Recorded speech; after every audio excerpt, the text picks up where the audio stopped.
Radio Pays. Nous avons beaucoup parlé de cette histoire de la révolte des Sénégalais, des tirailleurs sénégalais en Guyane. Kono, que je remercie, en a parlé. Armand Hider est venu, il en a parlé aussi. On a eu tout plein de témoignages comme cela. Et aujourd'hui, je reçois notre historien, monsieur Rodolphe Alexandre, pour nous parler de cette histoire, j'ai envie de dire, sous l'angle de l'historien, avec toutes les sources qu'il faut, avec toutes les recherches qu'il faut, pour bien comprendre à cette époque comment les choses se sont passées. Rodolphe Alexandre, bonjour. Bonjour Dominique. Merci d'avoir répondu à l'invitation, parce que je dois remercier aussi notre ancien sénateur Antoine Karam, qui m'a parlé de ce livre. Et merci d'ailleurs, je le dis, de me l'avoir offert. Ça m'a permis de le lire juste avant de vous interroger. Sinon, je pense que je serais passé à côté de certaines choses. En tout cas, merci d'être là. Alors, pour commencer, comment travaille un historien ? Parce que pourquoi je vous pose la question? Parce que beaucoup me disent ouais, mais il n'y a qu'à écrire livre, mais il n'y a pas vivre bétail, il n'y a pas là. Donc c'est ça. C'est souvent l'opposition entre la mémoire, les documents, les archives, voire même les bandes audio. Et l'historien, c'est celui qui va mettre en quelque sorte une méthode. Il va normer, il va aller aux archives, il va interroger également les témoins. C'est ce que j'ai fait. Et dans le cadre des tirailleurs sénégalais, il y a plusieurs sources. D'abord, il y a les journaux politiques, tels que Réalité, qui était un journal du parti monnervilliste. Il y avait les journaux de l'opposition, celui de M. Hort Combat. Il y avait les documents d'archives maintenant du procureur, donc de la justice, le procureur Marchand, les documents de la police, le commissaire Bourgoin, de l'armée, le capitaine Pideau et bien d'autres. Et puis ensuite, vous avez toute la procédure qui est enclenchée par le gouverneur. Donc il faut aller dans ces sources. Et là, vous allez faire la part du vrai, du faux, la relation, on va dire, sur le factuel. Et puis à côté, j'ai eu la chance d'avoir fréquenté, enregistré pas mal d'anciens. Des anciens. Comme Monsieur Radjou, Antoine, qui était un haut fonctionnaire auprès du gouverneur. Des témoins visuels. Voilà, visuels. Monsieur Radio, j'ai eu la chance d'avoir interviewé le préfet Robert Vignon, le préfet de Guyane. Voilà, Raoul Tanon, bien d'autres. Parmi les membres du PSG, un dénommé Trompette, comment s'appelait-il encore, surtout j'oubliais Monsieur Surlement, les archives de Monsieur Surlement, qui était gouverneur par intérim. D'ailleurs, paradoxe, au moment où je pose les pieds en Martinique pour l'interroger, j'entends à la radio le décès de Monsieur Surlement, mais il m'avait entre-temps envoyé pas mal de documents, des archives, on va dire intimes, personnelles. Bref, il y a eu beaucoup de personnes que j'ai pu rencontrer, qui ont pu donc me donner leur état d'âme, leur réalité. Un gros travail d'investigation. Énorme, oui, énorme, parce que l'historien n'est pas dans le temps.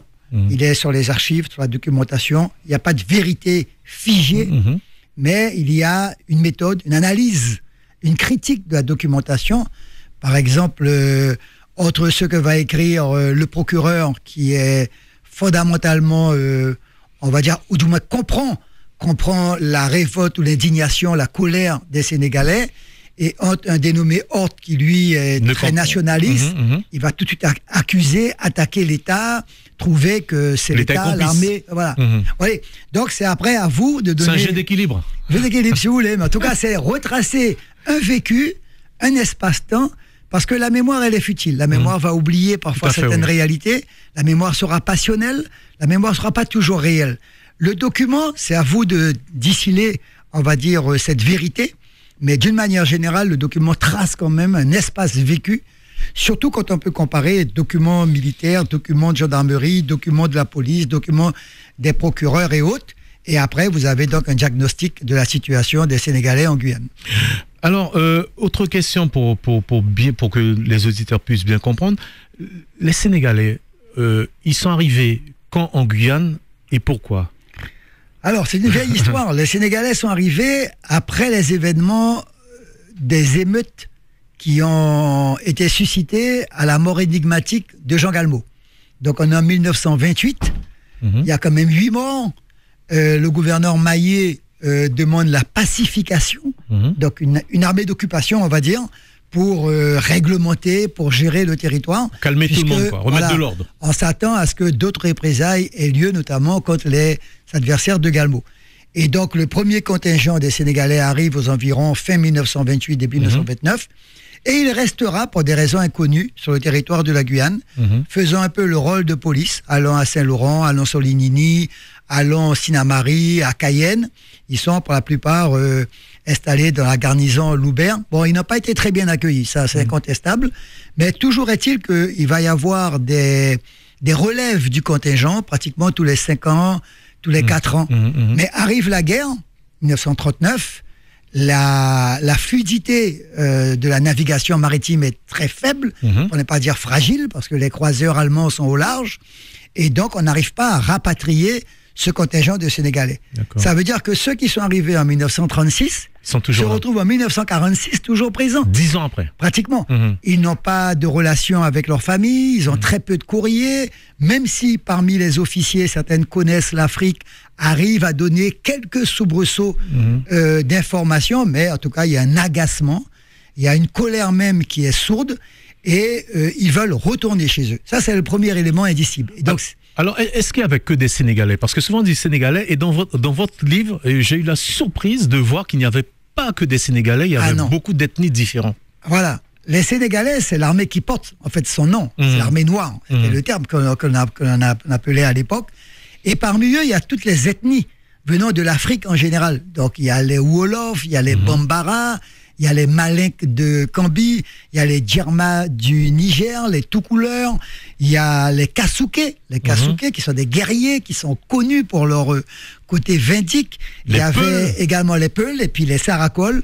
Tous ces gens-là forment, on va dire, la troupe des Sénégalais. Même parfois, ils ont du mal à se comprendre, mais ils arrivent à avoir un corps d'esprit. Ce qu'il faut noter, c'est un corps d'esprit préparé à la guerre, qui obéissent strictement à leur chef hiérarchique, en général le capitaine, le colonel, etc. Ils ont même une forme d'idolâtrie, une forme de passion avec ces chefs. Ils n'ont pas d'état d'âme. Oui, mais notez bien que la troupe des Sénégalais, ils ont leur référent, en quelque sorte. Même parfois qui est presque filial. Par exemple, le capitaine Pido, il est apprécié, reconnu, idolâtré même par les Sénégalais. D'ailleurs, en Guyane, en 1930, il y a un des capitaines, le capitaine Serre, qui décide de quitter la Guyane.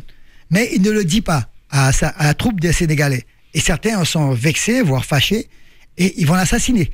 Parce qu'il avait promis de retourner avec eux en France métropolitaine, voire en Afrique. Et la rupture, elle est quasiment filiale, et donc dans la colère, ils vont l'abattre. Et ce sera un des signes marqueurs, on va dire, de la présence des Sénégalais en Guyane, à savoir leur attachement à la hiérarchie militaire, des métropolitains pour la plupart, et qui explique que lorsqu'il va y avoir cette émeute, que moi j'appelle révolte, lorsqu'il va y avoir cette mutinerie des Sénégalais, seuls les officiers métropolitains étaient capables de les ramener, à la raison, ils n'acceptaient aucun ordre ne venant pas de leur hiérarchie militaire. D'accord. Alors, Rodolphe Alexandre, nous allons continuer comme ça dans l'histoire, nous allons avancer.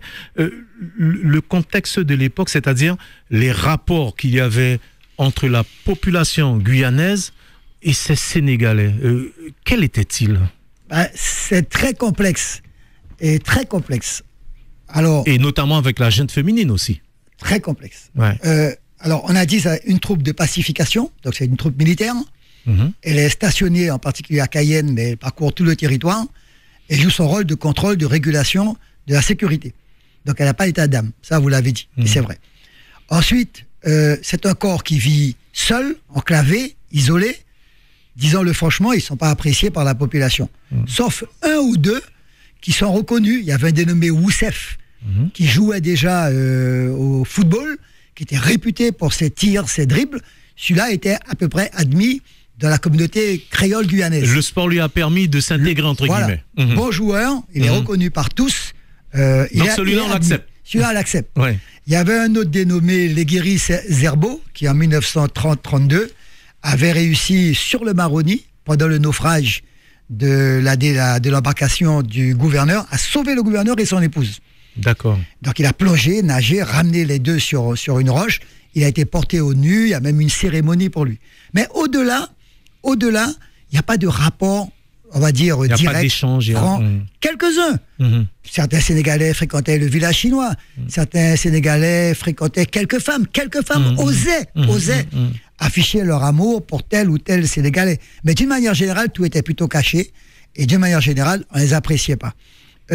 Au point où on les qualifiait de bozombo. D'un film qui était paru où tous les avatars sur notre race, sur la condition noire, étaient en gros le Yabo Banania, quoi. Bozombo, voilà un mot que j'entends depuis longtemps. Oui. Voilà, vous vous rappelez, même nous, quand on était gamins, on appelait la police Bozombo. Bozombo, voilà, Bozombo, c'est le méchant, c'est le violent, c'est le grand, etc.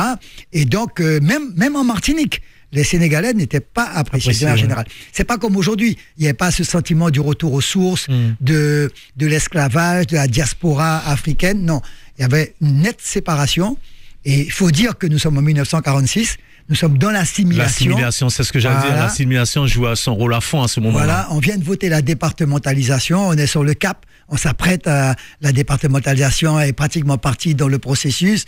Gaston Monnerville est député de la Guyane. Nos grands-parents ne voient que la relation, France, on va dire, française, hexagonale. Et donc, il est certain que le Sénégalais qui parle pas bien le français, le Sénégalais qui a toutes ces incisions sur le visage, les cicatrices, scarifications rituelles. Donc, tout ça, ça crée un certain malaise. En plus, on sait que c'est venu depuis 1928, etc., pour la pacification. Il y a quand même une forme de rupture. Il se faisait insulter, il se faisait maltraiter. Ah, souvent. Dans les documents, moi je suis remonté jusqu'à 1934, dans les documents, on trouve souvent des bagarres entre des Sénégalais, excusez-moi le terme, un peu comme dans toute ville de garnison, il y a toujours les jeunes qui s'en prennent aux uns ou aux autres, et donc on aboutit à des bagarres, mais c'est des bagarres qui n'allaient pas loin. Une fois la bagarre terminée, chacun rentre chez soi, et la vie reprend.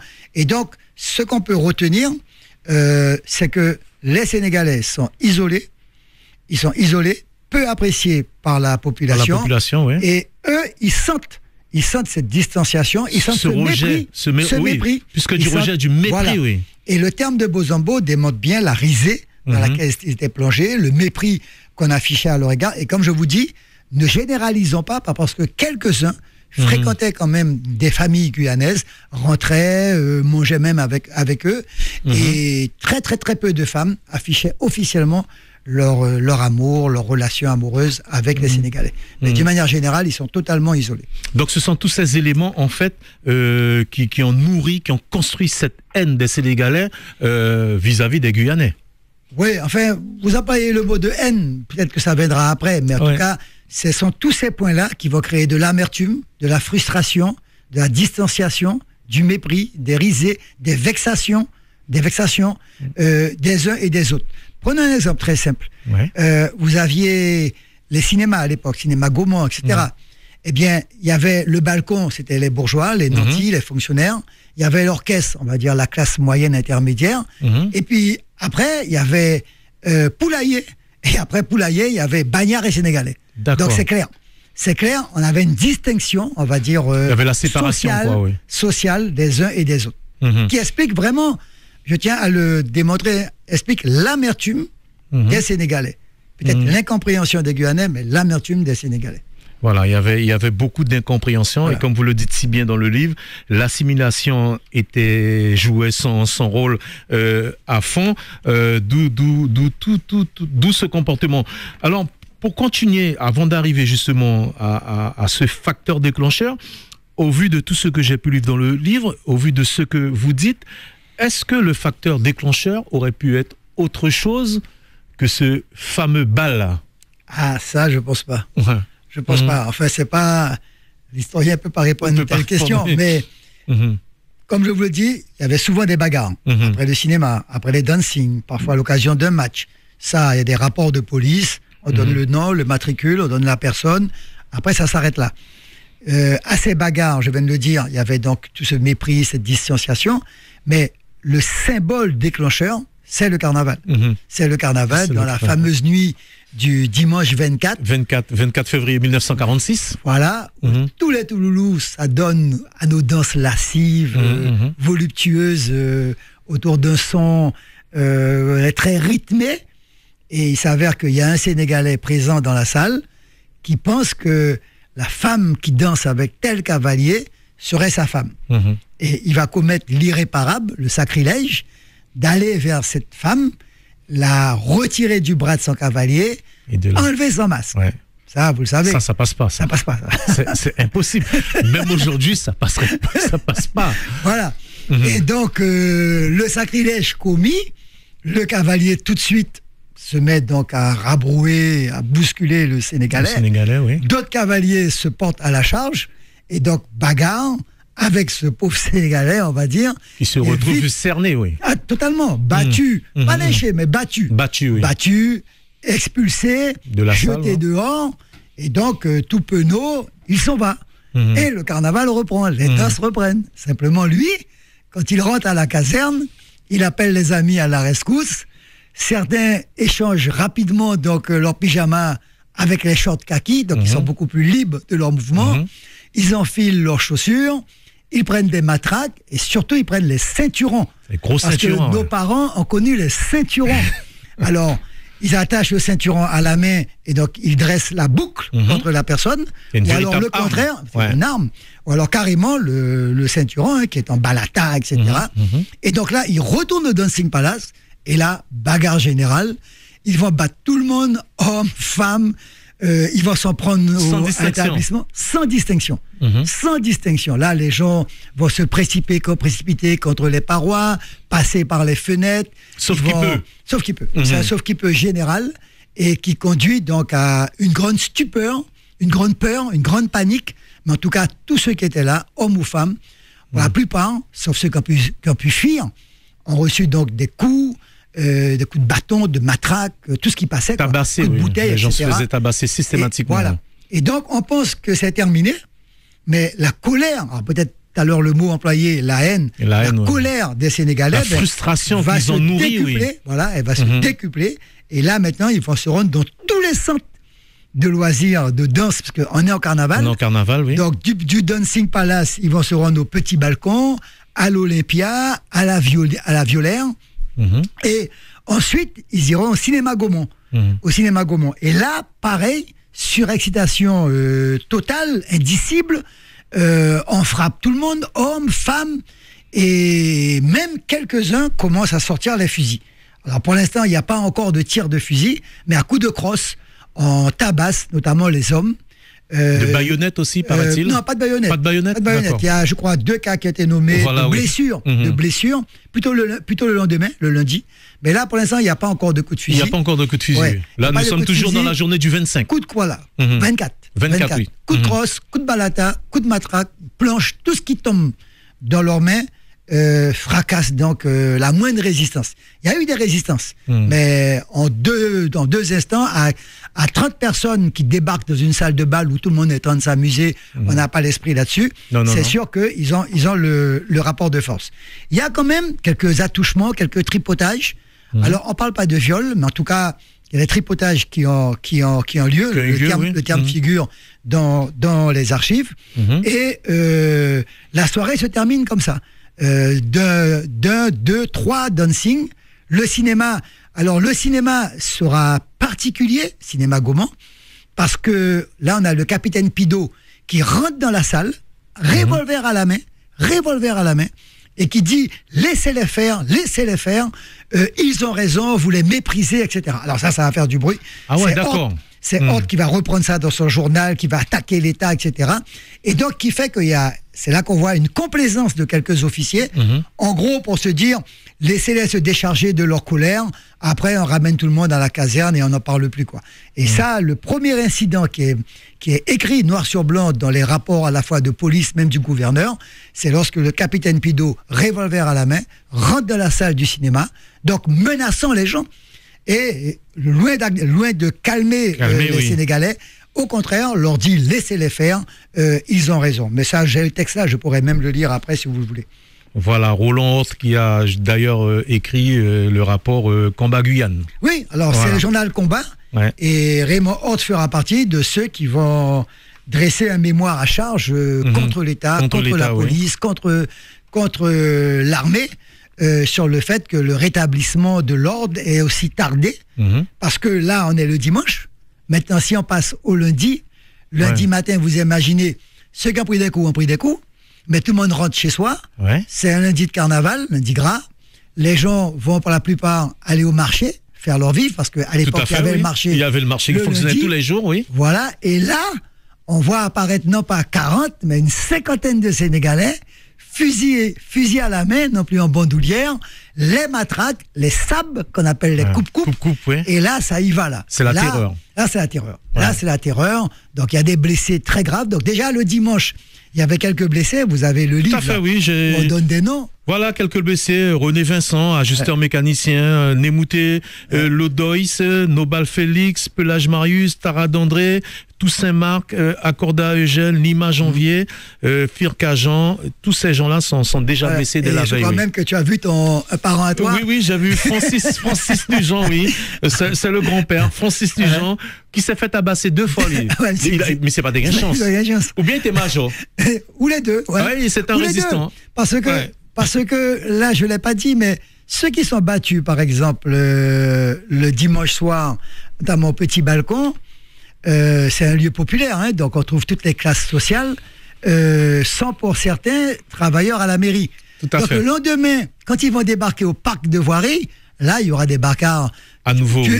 On voit la petite maison qui est à l'entrée du parc de Voirie, là. Oui. C'est un symbole de résistance. Là, par contre, les Sénégalais ont pris des coups. Juste à droite, là. Juste à droite, quand on rentre, là. Un lieu de résistance. Quand moi j'étais maire, je voulais absolument la réhabiliter et mettre un grand panneau pour raconter un peu l'histoire. Parce que là, les Madame ouvriers... Toshimara, si vous nous écoutez. Ouais, parce que vraiment, je voulais le faire, même repeindre les pierres. Parce que là, ils avaient déjà un amas de roches. Et là, ils vont être accueillis par des jets de pierre, ils sont caillassés. Et puis, il y a des colosses à la mairie. Il y a un dénommé Trompette. Il y a des roches. Donc, il y avait Nugent, enfin, tous ces gens-là. Et eux, ils vont organiser une vraie résistance contre les Sénégalais qui explique que, ils seront en déroute. Donc, il y a quelques tirs qui partent quand même. Et ils vont quitter donc le parc de Voirie pour faire des travaux publics. Tout à fait, des travaux publics à l'époque, oui. Voilà, pour après se rendre au village chinois. Et là, au village chinois, là, les gars, ils savent se battre. Il y a des couloirs, il y a des petites maisons. Ce n'est pas la même chose. Pas la même chose. Et là encore, grosse bagarre, gros affrontement. Ils seront pour la plupart évincés du café Shanghai. Et donc, ils vont maintenant parcourir la ville. Et c'est là qu'on aura les morts. On aura 8 morts. Je rappelle qu'au cours de leur investigation dans la ville, ils se penchent vers les maisons, surveillent les persiennes, les barrières, au moins de bruit. Moins de bruit tiré, oui. Même à travers les portes, à travers les maisons. Et surtout, dans le rapport, il est dit qu'à un moment donné, ils interrogent les personnes. Es-tu martiniquais, es-tu guyanais, etc. Oui, parce qu'ils triaient. C'est important. Ils triaient, effectivement. Ils triaient, et notamment les blancs. Tibabou, donc un blanc Tibabou, on touche pas. On touche pas. Et dedans, je parle par exemple de Karam. Karam Michel, surveillant des travaux publics, oui. Qui lui, comme par hasard, il est d'origine. Il a reçu un coup de crosse. Mais tout de suite, ça s'est arrêté. Pourquoi Parce que le lieutenant, à l'époque de Fossario en Guyane, interpelle les Sénégalais. Lui, il est militaire, mais il ne relève pas de la garnison des Sénégalais, mais il interpelle les Sénégalais en disant que lui, c'est un Tibabou. Donc, c'est un blanc, quoi. Et donc, après son coup de crosse, on va dire que sa vie a été sauve, quoi. Sinon, il aurait reçu une balle avec les Sénégalais. Je pense que dans la famille Nugent, on n'en a jamais parlé. Je vais quand même donner des nouvelles, puis je vais quand même lire cette ligne. Nugent Francis, ouvrier des travaux publics, frappé dimanche soir au Dancing Palace, puis lundi matin au parc des travaux publics, nombreuses blessures graves, fracture des côtes. Voilà, entre autres. Il y a eu quand même des blessés sénégalais. Je vois notamment, on parle de Nyanka, on parle de Soriba, Djembo, Blé, Faya, le sergent Karamenko. C'est-à-dire Guyana Bay aussi. Il pas laissé ce qu'on fait. Ah non, mais alors, si vous voulez tout à l'heure, on peut l'aborder. Il y a eu une grosse résistance. Alors, le dimanche, on est surpris, c'est le bal, on est détendu, on danse, on s'amuse. Donc, on va dire que là, le rapport de force c'est placé du côté des Sénégalais. Tout à fait. Les gens n'étaient pas prêts, ils n'étaient pas là pour ça. Voilà. Ils s'y attendaient pas. En plus, c'est la nuit, etc. Il n'y a pas eu vraiment des tirs, mais surtout des coups de matraque et de ceinturon. Mais le lendemain, à partir du moment où il y a les coups de fusil, là, il faut dire qu'il y a toute une équipe de Guyanais qui va s'organiser, qui va même chercher leurs fusils, ils vont même fabriquer des balles, ils vont préparer les arbalètes. Ça, c'est marqué dans les rapports de police. Le père de Monsieur Sorps, qui était un grand résistant, tous les résistants vont sortir leurs fusils, prêts à se battre. Alors, il y a deux choses qui expliquent que la résistance n'est pas allée loin. La première, c'est que la hiérarchie militaire des Sénégalais va aux environs de midi 14h, calmer les choses, tout le monde au calme et les enfermer à Loubert, parce qu'il faut dire qu'entre-temps, ils étaient rentrés à la caserne, ils avaient défoncé les portes du dépôt de munitions, ils avaient pris les fusils, pris les armes, etc., descendus en ville. On parle même de grenades, d'explosifs. On parle même de grenades, oui, on parle même de grenades. Dieu merci, il n'y en a pas eu. Oui. Et donc, quand on va les ramener un peu plus tôt, on va dire, à la caserne. Mais la deuxième, ce sont l'armée américaine. Parce que ça, on ne le dit pas. Oui, l'armée américaine. On soupçonne d'avoir joué un jeu pour notamment faire la France dégager de la Guyane pour les remplacer, comme ils savent le faire un peu partout. Voilà. Enfin, ils étaient déjà dans cet esprit-là à l'époque. Il y a cet esprit. Mais l'armée américaine, notamment avec beaucoup de portoricains, ils sont quand même près de 1500 en Guyane. Ce sont eux qui ont fait l'aéroport de Rochambeau. Donc ils sont là, ils ont déplacé le Mamelon 17 à Rochambeau. Je rappelle qu'ils ont une base exceptionnelle. Il y a un hôpital aux normes ultra-modernes de l'époque qui valait plus que l'hôpital Jean Martial. Ils avaient l'eau potable à partir du Matoury, la petite chute que l'on connaît. Ils avaient réussi à draguer la rivière de Cayenne pour que tous les appareils, les voitures ou autres, puissent rentrer depuis le port. Et donc, ils amérissaient ici aussi, la Pointe-Liberté, toujours, parce que la base est à la Pointe-Liberté. Toujours, mais après, ils vont atterrir carrément sur Rochambeau. Rochambeau est une construction américaine. Il y a tout un panel de contestation de Gaulle, les Américains. D'ailleurs, c'est Robert Vignon, premier préfet, qui va demander de retirer le drapeau américain pour installer le drapeau français et faire de la base une base maintenant française. Et pour rester un peu dans l'histoire, Rodolphe Alexandre, ils ont construit avant la piste de Donégrande. Alors, oui. Une bonne partie. Une bonne partie, parce que il y avait l'exploitation minière, etc.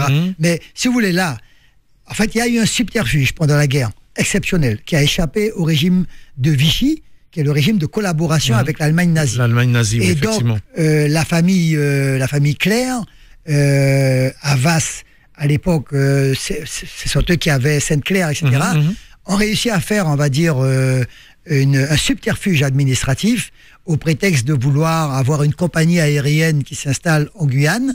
Pendant la Seconde Guerre mondiale, on laisse atterrir des avions américains. Mais en fait, c'était une stratégie pour que l'armée américaine rentre. Et l'armée américaine, tranquillement. Une fois la dissidence établie, 1943, ils vont balancer donc l'aérodrome que vous connaissez aujourd'hui. Donc, la présence des Américains, notamment des Portoricains, sont très nombreux, va permettre de calmer le mouvement. Parce qu'ils vont envoyer la troupe en ville, et donc les Sénégalais vont vite s'apercevoir qu'en face d'eux, ils en mettent les Américains. Le rapport de force est inversé. Voilà. Donc il y a deux raisons. D'abord, le procureur avec M. Radjou vont parcourir la rue, pratiquement en danger permanent, ramener les Sénégalais vers la caserne, et puis l'armée américaine. Vous savez que dans les documents, il est dit qu'il y a un film tourné par les Américains.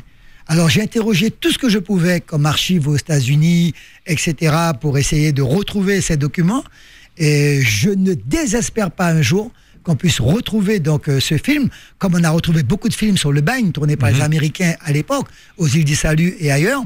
Mais en tout cas, dans le témoignage, il est dit que les Américains ont filmé une partie donc de cette émeute des Sénégalais en Guyane, notamment à Cayenne. Dans vos recherches, Rodolphe Alexandre, est-ce qu'il y a des choses qui demeurent encore cachées, que nous ne savions pas, placées sous le sceau secret défense, surtout quand il s'agit de l'armée? Ah ben c'est sûr, c'est une affaire qui n'est pas terminée, parce qu'au-delà de l'indemnisation des personnes dont vous avez la liste, qui ont subi des dégâts physiques, corporels, matériels. Donc il y a le Conseil général, malheureusement, et pas l'État, a dû faire un geste énorme pour compenser, on va dire, l'indemnisation de ces personnes. Mais le rapport du tribunal militaire donnant une sanction à ces soldats n'a jamais été publié. J'ai eu beau écrire, saisir toutes les instances, archives de Vincennes, etc. On n'a pas tout ce que le gouverneur Sur-le-Mont. Alors, il faut dire que Sur-le-Mont est un gouverneur d'origine martiniquaise et qui à l'époque faisait l'intérim, puisque le gouverneur avait été limogé ayant participé au régime de Vichy. Donc, Sur-le-Mont, la ardeur de Sur-le-Mont, son hardiesse a été de saisir, de réquisitionner un navire dans la rade de Cayenne et de dire, vous m'embarquez tout ça vers la Martinique. Donc, qui fait que le soir même, on a expédié ce contingent de Sénégalais vers la Martinique pour partir après vers Dakar, vers l'Afrique. Et l'histoire s'arrête là. Voilà. Et donc, nous, on n'a plus, après, les données sur les représailles, sur les sanctions. On peut pas aller plus loin, voilà. Ben, un jour. Là, on est encore couvert par les 70 ans, mais au-delà, à Vincennes ou autre, c'est encore secret, quoi, affaire secrète. Vous surveillez cela, je pense. Ah ben, de très près. Si on a réussi à rentrer sur le dossier médical de Galmo, parce que les viscères de Galmo il y a une autopsie sur la mort de Galmo. C'est pas ça qui nous fait peur. Mais bon, peut-être qu'un jour, on va saisir le ministre de la Culture pour demander de lever le secret, comme la commission l'a fait pour Cataillé. Je vous rappelle que la mort de Cataillé, jusqu'à maintenant, elle n'est pas élucidée. Moi-même, je travaille beaucoup là-dessus. Je termine d'ailleurs un bouquin là-dessus. Je suis perplexe entre l'attentat. Je suis assez ouvert à comprendre l'attentat, l'OAS, la question de l'atterrissage à Vigo, la montée de quelques personnes bizarres, la présence aux côtés de Cataillé de Tropos, qui est un militant notoire, la présence de l'autre militant à ses côtés. Bref, ça fait beaucoup de monde, ça reste troublant. Surtout que De Gaulle venait juste de dissoudre le front antillo-guyanais. Édouard Glissant, à l'époque, il a mis en résidence surveillée. Oui, tout à fait. Bon, ça fait quand même beaucoup. Beaucoup de choses. Alors, nous allons quand même, parce qu'avec Armand Hider et notamment Kono, on a essayé, on a interrogé les auditeurs pour connaître le nom des morts, parce qu'il y a eu des morts. Ah oui. Malheureusement, ils sont au nombre de 7. Alors, on a tout de suite parlé de M. Tranvano Paul. Oui. Là, on a su. Mais là, je vois qu'il y a M. Hider Félix, Mme Hortemarie Né Kerel, Monsieur Djembi Gustave dit Gambilé, Madame Présent Pauline, Monsieur Derbourg Mohamed dit Chabin et Monsieur Roseville Georges. Ce sont les morts. Les morts officiels. Officiels, oui. Qu'on a pu dénombrer, qu'on a vu. Mais après, il y a eu des personnes qui sont mortes des blessures. Il y a 54 blessés, dont certains relativement graves. Mais officiellement, les personnes enregistrées qui seront reconnues par le Conseil général à l'époque, ce sont ces personnes-là que vous avez donc citées. Et puis il y a eu toutes ces indemnisations, on en parlait tout à l'heure, oui. Alors, il y a un gros travail de fait là-dessus. Alors un travail qui va durer. Alors les premiers vont réussir une petite somme, on va dire en 1947-48.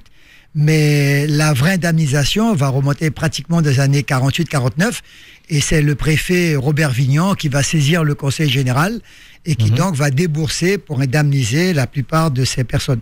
L'État va se cacher d'ailleurs un artifice, c'est-à-dire une garnison étrangère à l'armée, les tirailleurs sénégalais, de passage en Guyane, certes depuis au moins 7 ans, 10 ans, enfin 1928, mais l'État va pas reconnaître cet ordre dans le cas de la révolte des tirailleurs. D'ailleurs, je profite pour dire, moi j'appelle révolte parce que le docteur Henry, qui est un très grand historien, parle de révolte des tirailleurs sénégalais.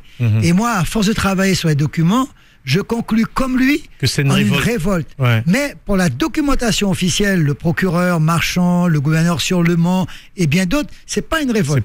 C'est même pas une mutinerie, c'est une émeute qui est liée au comportement, on va dire, scandaleux des Guyanais qui ne fréquentaient pas les Donc on rejette la faute sur les Guyanais. Sur les Guyanais. Voilà. Alors qu'à la base, c'est quand même la faute de l'État du fait que ces gens qui demandaient à rentrer chez eux depuis un certain nombre de temps, on n'a pas pu les faire rentrer chez eux. D'où le fait que Horth va traiter cela comme une machination inavouée, c'est le mot qu'il emploie, machination inavouée du gouvernement à l'époque en Guyane.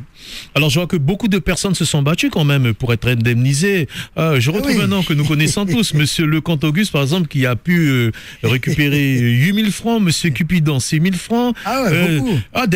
Des noms que nous connaissions bien. Ouais. Monsieur Darrivan, il a pu se faire indemniser à hauteur de 840 €. Donc, Monsieur Pavlovski, tiens, 9 000 €. Ça fait bizarre de lire ces noms et de voir que ces gens-là, d'une façon ou d'une autre, sont dans l'histoire guyanaise.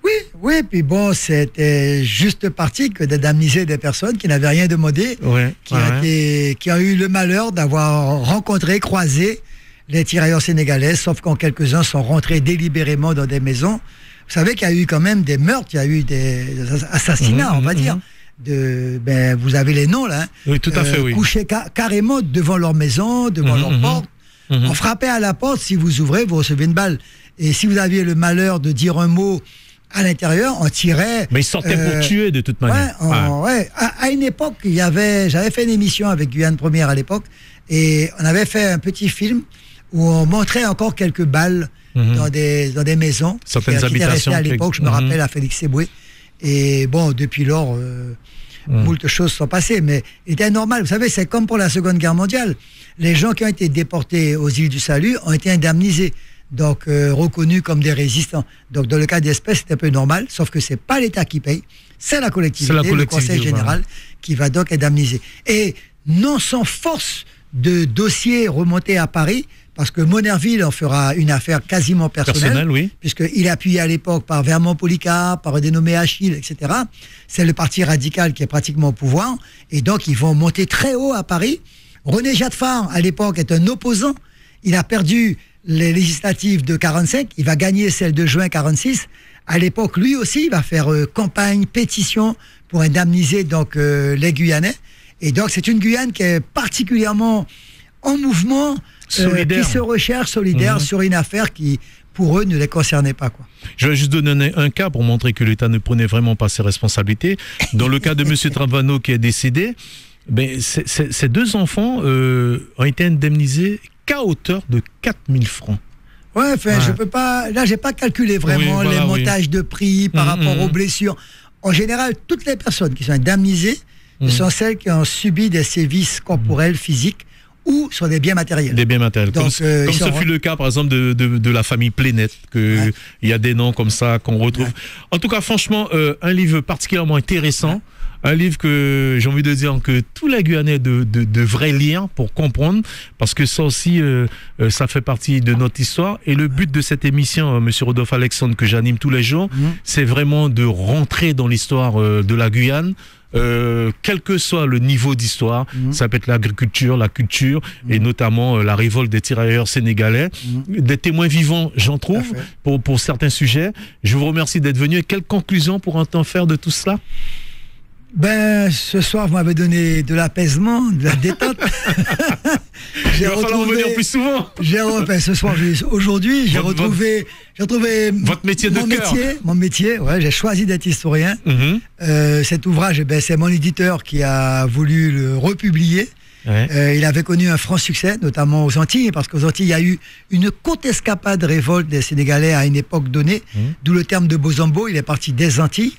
Et ce que je peux dire, c'est que tant mieux, ça permettra à la jeunesse, à notre population, aux Guyanais, d'apprendre leur histoire. Je prétends pas dire la vérité, mais je prétends avoir travaillé sur des documents, sur des archives, et d'avoir fait preuve de grande sincérité. Puisque vous voyez, j'ai voulu mettre les noms, donner les points, pour que demain on ne controverse pas sur avec des documents photocopiés. Oui, il le fallait. Des photos pour illustrer. Voilà, parce que la mémoire, parfois, elle est futile. Et là, vous avez des documents, maintenant, vous pouvez confronter le vécu des Guyanais, la mémoire, avec des documents d'archives. Donc, c'est un témoignage pour tous ceux, toutes celles qui s'intéressent à l'histoire de la Guyane. Voilà, Rodolphe Alexandre, merci d'être passé nous voir. Ça fait vraiment plaisir d'avoir partagé ce petit moment sur l'histoire de la Guyane. Et moi-même, je suis un petit peu ému de voir que... Non, il faudrait que je demande à mon papa si mon grand-père, c'est vraiment, comment dire, le major, pour savoir comment il a pu se retrouver 2 fois au cœur de l'histoire. Mais À la fin, je vous le dis, hein, quelque part, je parle de Trompette, de Desroches, tout à fait, oui. de tous ces gens-là, qui eux sont des costauds, ils sont habitués à se battre. Ils n'ont pas peur, Ils n'ont pas peur, et ils vont aller à l'affrontement. Je parle de Monsieur Sorps. Ils n'ont pas fui, Aujourd'hui, bon, l'histoire est passée, mais Monsieur Sorps, avec d'autres, s'apprêtait à sortir les fusils, à sortir les balles, et donc à répondre coup pour coup. Et comme je vous le dis, il n'y aurait pas eu la présence des Américains, ça serait terminé en une véritable fusillade entre les deux parties. Voilà. Merci beaucoup. Merci. Et ben écoutez, je vais certainement vous inviter pour d'autres livres parce que vous n'avez pas écrit que sur l'histoire des Sénégalais. Vous avez écrit beaucoup de livres, comme je le ferai avec certains autres, puisque j'ai ici notamment le plaisir d'avoir reçu aussi Pierre Apollinaire Stephenson. Oui. Je prépare une émission aussi certainement avec une autre personne qui vous est très chère, Ellie Stephenson, qu'on verra. Voilà, on va comme ça fouiller, parcourir toute l'histoire de la Guyane. Rodolphe Alexandre, merci. Et puis bon courage pour la suite. Et encore une fois, moi, t'es bien content d'y partager ça, Timo, moi. Ah ben moi aussi. Et bonne journée. Voilà, bonne journée à vous et au revoir. Voilà, chers auditeurs, c'était l'histoire de la révolte des tirailleurs sénégalais, un livre écrit par Rodolphe Alexandre pendant ces 2 jours de révolte.